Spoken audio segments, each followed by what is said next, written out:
Radar sur Waze, ce que vous risquez vraiment si vous signalez leur emplacement. C'est une habitude pour des millions d'automobilistes, lancez Waze avant de prendre la route, écoutez les consignes vocales, et surtout, repérez les zones où un radar pourrait se cacher.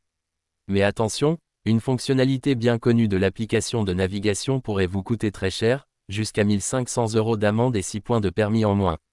La raison, le signalement précis des radars, qui reste interdit en France depuis le décret numéro 2012-3 du 3 janvier 2012, assimilant cette fonction à un avertisseur de radar, désormais prohibé. Si beaucoup croient encore pouvoir contourner la loi, la justice est claire, partager ou consulter l'emplacement exact d'un radar fixe ou mobile constitue une infraction. Pour se conformer à la législation française, Waze a été contraint de remplacer les alertes précises par des zones de danger. Ces zones, plus larges et floues, couvrent plusieurs centaines de mètres et ne permettent plus de localiser un radar avec certitude.